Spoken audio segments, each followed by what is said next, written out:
Principal Nitin രാജിന്റെ മരണത്തിന് കാരണമായത് കോളേജിലെ വിചാരണയും ലോൺ ആപ്പ് ഭീഷണിയുമാണെന്ന് പോലീസ് പറയുന്നു. ഈ മാസം 9-ന് നിതിന്റെ ഫോണിലേക്ക് വന്നത് 98 സന്ദേശങ്ങളാണ്. ആത്മഹത്യയ്ക്ക് മുൻപ് നിതിനെ പ്രിൻസിപ്പലിന്റെ മുറിയിൽ വെച്ച് ചോദ്യം ചെയ്തു. ടീച്ചർക്ക് ലോൺ ആപ്പിൽ നിന്ന് സന്ദേശമെത്തിയതും നിതിൻ രാജിനെ ദുഃഖിതനാക്കി. ലോൺ ആപ്പുമായി ബന്ധപ്പെട്ട് കോളേജിലെ സ്റ്റാഫ് റൂമിൽ എന്താണ് സംഭവിച്ചതെന്ന് അധികൃതർ കുടുംബത്തെ അറിയിച്ചിട്ടില്ലെന്ന് നിതിൻ രാജിന്റെ സഹോദരി ഭർത്താവ് അശോകൻ പറഞ്ഞു. ലോൺ ആപ്പിൽ നിതിൻ ടീച്ചറിന്റെ നമ്പർ കൊടുത്തോ എന്ന് അറിയില്ല. സീനിയർ വിദ്യാർത്ഥികൾക്ക് മരണത്തിൽ പങ്കില്ല. നിലവിലെ അന്വേഷണത്തിൽ തൃപ്തരാണെന്നും അശോകൻ പറഞ്ഞു. എന്തോ ഒരു സംസാരം അവിടെ നടന്നിട്ടുണ്ട് എന്ന് വേണം മനസ്സിലാക്കാൻ. അതെ, തീർച്ചയായിട്ടും. അപ്പൊ അതില് ഈ ടീച്ചറുടെ ഒരു നമ്പർ ടീച്ചർക്ക് ലത എന്ന ടീച്ചർക്ക് ഭീഷണി സന്ദേശം വരുന്നു എന്നുള്ള കാര്യം ഉണ്ടായിരുന്നല്ലോ. അപ്പൊ അതുമായി ബന്ധപ്പെട്ട് ഒരു സംസാരം അവിടെ നടക്കുകയും അതാണ് ഈ മരണത്തിലേക്ക് നയിച്ചത് എന്ന് നിങ്ങൾ വിശ്വസിക്കുന്നുണ്ടോ? ഒരിക്കലുമില്ല. കാരണം ടീച്ചർക്ക് ഈ ഭീഷണി സന്ദേശങ്ങളൊക്കെ പോകുന്നെന്ന് പറയുന്നത് ഞങ്ങൾ അറിയുന്നില്ല. കാരണം ഇതുമായി ബന്ധപ്പെട്ട മാനേജ്മെന്റ് ഭാഗത്തു നിന്ന് ഞങ്ങൾ അന്ന് പോയി ബോഡി സ്വീകരിച്ച് നമ്മൾ തിരിച്ചു വന്നു. ഈ നിമിഷം വരെ ആരും അവിടെ നിന്ന് വിളിക്കുകയോ നേരിട്ട് വരികയോ തിരക്കുകയോ ഒന്നും ചെയ്തിട്ടില്ല. ആ കോളേജിൽ അവന്റെ കുട്ടികൾ, അവന്റെ കൂടെ പഠിക്കുന്ന കുട്ടികൾ, ആൺകുട്ടിയോ പെൺകുട്ടിയോ ആരും തന്നെ വന്നിട്ടില്ല. ഇവിടെ ഇന്നലെ കുറച്ച് കുട്ടികൾ വന്ന് ചാനലിന് വാർത്ത കൊടുക്കുമ്പോൾ മാത്രമാണ് ഞങ്ങൾ അറിയുന്നത്. ഇവിടെ വന്ന് ഞാൻ പോലും അറിയുന്നത്. അന്ന് ഞാൻ അവിടെ ഇല്ലായിരുന്നു, ഞാൻ DGPയുടെ ഓഫീസിൽ പോയിരിക്കുകയായിരുന്നു.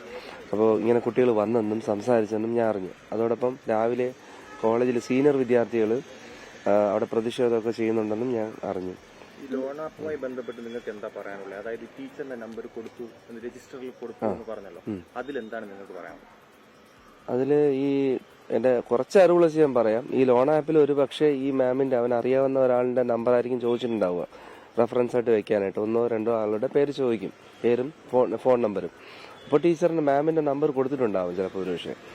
അത് ചിലപ്പോൾ അവരറിയാതെ ആയിരിക്കാം ചിലപ്പോൾ അവൻ കാഷ്വലായിട്ട് കൊടുത്തിട്ടുണ്ടാവുക. പിന്നെ ഈ മാമിന് കോള് വരുമെന്നോ അതൊന്നും ചിലപ്പോൾ അവ ആലോചിച്ചിട്ടുണ്ടാവില്ല. ഇനി അതല്ല, ഈ ഒരു പക്ഷേ മാമിലേക്ക് അങ്ങനെ ഒരു ഭീഷണി കോള് വന്നാലും അറ്റ്ലീസ്റ്റ് അത് ഇതിനോട് അറിയിച്ചിട്ട് അത് നമ്മുടെ പാരൻസിനെ അറിയിക്കേണ്ട ഒരു മര്യാദ ടീച്ചറിനുണ്ടായിരുന്നു. കാരണം ഈ ടീച്ചറിനെ കുറിച്ചാണ് എപ്പോഴും അവൻ പറയാറ്, നല്ല ടീച്ചറാണ്, അവന്റെ പഠിത്ത കാര്യങ്ങളിലെല്ലാം നല്ല രീതിയിൽ ഫോക്കസ് ചെയ്തുകൊണ്ട് നീ എന്തൊക്കെ പഠിക്കണം, നോട്ട്സൊക്കെ പറഞ്ഞു കൊടുക്കുമായിരുന്നു, അയച്ചു കൊടുക്കുമായിരുന്നു. അവൻ ഈ സമയത്ത് അവിടെ നിന്ന് മീറ്റിംഗ് കഴിഞ്ഞ് നമ്മൾ ഇങ്ങോട്ട് വരുമ്പോൾ ഈ മുമ്പത്തെ ഹണി ട്രാപ്പ് വിഷയങ്ങളുണ്ടല്ലോ, അത് ആ കേസുമായിട്ട് യാതൊരു ബന്ധമില്ല ഇതിന്. അന്ന് ഞങ്ങൾ ആ മീറ്റിംഗ്. അജീഷ് ജയകുമാറാണ് ചേർന്നത് കണ്ണൂരിൽ നിന്ന് വിവരങ്ങളുമായി. അജീഷ്, ഇപ്പോൾ പോലീസ് പുതിയ ചില വിവരങ്ങൾ കൂടി പങ്കുവയ്ക്കുന്നുണ്ട്. ഈ ടീച്ചർക്ക് സന്ദേശമെത്തിയത് ഇതിനെ ദുഃഖിതനാക്കിയിരുന്നു അല്ലേ? അങ്ങനെയാണ് സ്മിത. അതായത് ഈ നിതിൻ ആത്മഹത്യയിലേക്ക് പോകാൻ പല കാരണങ്ങൾ ഉണ്ടെന്നുള്ള വിലയിരുത്തലിലാണ് ഇപ്പോൾ പോലീസ് അന്വേഷണ സംഘം എത്തിയിരിക്കുന്നത്. അതിൽ ഒരു കാരണം ഈ ടീച്ചറിന്റെ മൊബൈലിലേക്ക് വന്ന ഈ ആപ്പിന്റെ ഈ സന്ദേശങ്ങളാണ്, ഭീഷണി സന്ദേശങ്ങളാണ്. ഈ ഏപ്രിൽ 9-ന് ഈ നിതിന്റെ ഫോണിലേക്ക് ഇൻസ്റ്റാപേ എന്ന് പറയുന്ന ആപ്പിൽ നിന്നാണ് ഈ നിതിൻ 14,000 രൂപ വായ്പ എടുത്ത്. ഈ ആപ്പിൽ നിന്ന് 98 സന്ദേശങ്ങളാണ്, ഭീഷണി സ്വഭാവത്തിലുള്ള സന്ദേശങ്ങളാണ് വന്നത്. അതേസമയം തന്നെ ടീച്ചർക്കും സമാനമായിട്ടുള്ള സന്ദേശങ്ങൾ വന്നിരുന്നു. ഈ ആപ്പിൽ ഇൻസ്റ്റാപേ എന്ന പറയുന്ന ആപ്പിൽ രജിസ്റ്റർ ചെയ്തത് നിതിന്റെ ഫോൺ നമ്പർ ഉപയോഗിച്ച് തന്നെയാണ്. പക്ഷേ അതിൽ റെഫറൻസ് നമ്പറായി നിതിൻ കൊടുത്തത് ടീച്ചറുടെ നമ്പറാണ്. ലത എന്ന് പറയുന്ന ടീച്ചറുടെ നമ്പർ ആയിരുന്നു. ഈ ലത എന്ന ടീച്ചർ നിതിന്റെ ഫേവറേറ്റ് ടീച്ചർ ആയിരുന്നു എന്നാണ് സഹപാഠികളോടടക്കം വീട്ടുകാരോടക്കം പറഞ്ഞിരുന്നത്. ഈ നിതിനെ പല കാര്യങ്ങളിലും സപ്പോർട്ട് ചെയ്തിരുന്നത് ലത ടീച്ചറായിരുന്നു. സ്വാഭാവികമായിട്ടും ടീച്ചർക്ക് അങ്ങനെ ഒരു മനോവിഷമം വന്നതിൽ ഈ നിതിന് വലിയ പ്രയാസമുണ്ടായിരുന്നു. മാത്രമല്ല അന്ന് ഈ ആത്മഹത്യ ചെയ്യുന്ന ദിവസം രാവിലെയും ഈ അതിന് തൊട്ട് 2-3 ദിവസമായി ടീച്ചറിന് ഈ തുടർച്ചയായി സന്ദേശങ്ങളും കോളുകളും വന്നത് ടീച്ചറിനെ വലിയ രീതിയിലുള്ള ഒരു ഡിപ്രഷനിലേക്ക് കൊണ്ടുപോയിരുന്നു. ഇത് അങ്ങനെയാണ് പ്രിൻസിപ്പലിനടക്കം പരാതി പോകുന്നത്. അന്ന് ഈ ആത്മഹത്യ ചെയ്യുന്ന ദിവസം രാവിലെ ഈ നിതിനെ പ്രിൻസിപ്പൽ ഓഫീസിലേക്ക് വിളിച്ചു വരുത്തിയിരുന്നു. അവിടെ ചില സംഭവ വികാസങ്ങൾ ഉണ്ടായത് എന്താണെന്ന് വ്യക്തമായിട്ട് അറിയില്ല. അത് പ്രിൻസിപ്പലിന് മാത്രമേ അത് അവിടെ എന്താണ് നടന്നിട്ടുള്ളതെന്ന് പറയാൻ സാധിക്കുകയുള്ളൂ.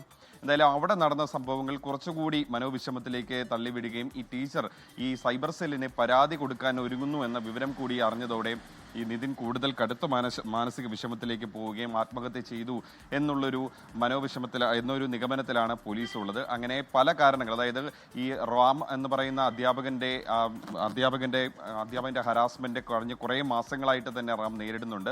അതിന്റെ കൂടെ തന്റെ ഫേവറേറ്റ് ടീച്ചറിന്റെ കൂടി ഇങ്ങനെ ഒരു ദുരനുഭവം ഉണ്ടായത് നിതിനെ വല്ലാത്ത രീതിയിൽ തളർത്തിക്കളഞ്ഞു എന്നുള്ളൊരു നിഗമനത്തിലാണ് പോലീസ് ഉള്ളത്. എന്തായാലും ഈ പ്രിൻസിപ്പൽ അന്നത്തെ ദിവസം ആത്മഹത്യ ചെയ്യുന്ന ദിവസം ഈ നിതിനെ ഓഫീസിലേക്ക് വിളിച്ചു വരുത്തുകയും നിതിന്റെ ഫോണ് പിടിച്ച് അവിടെ വെച്ചു എന്നുമാണ് അറിയാൻ കഴിയുന്നത്. എന്തായാലും ഈ പരാതി നൽകാൻ ടീച്ചർ ഒരുങ്ങിയതോടെയാണ് ഈ ആത്മഹത്യ ചെയ്തത് എന്നുള്ള ഒരു വിവരമാണ് ഇപ്പോൾ പുറത്തു വരുന്നത്. ഭീഷണി മാത്രമല്ല, പ്രിൻസിപ്പലിന്റെ മുറിയിൽ നിന്നുള്ള ഈ ചോദ്യം ചെയ്യലിനും ഒരു മനോവിഷമത്തിന് കാരണമായി എന്നാണ് പോലീസ് പറയുന്നത്. എന്തായാലും ടീച്ചർക്ക് താൻ കാരണം പ്രയാസമുണ്ടായത് നിതിന് വലിയ മാനസിക വിഷമം ഉണ്ടാക്കിയെന്നും ഇപ്പോൾ പോലീസ് പറയുന്നുണ്ട്. കൂടാതെ ഈ ഡോക്ടർ റാമിന്റെ അജീഷ് ജയകുമാറാണ് കണ്ണൂരിൽ നിന്ന് വിവരങ്ങളുമായി നമുക്കൊപ്പം ചേർന്നത്.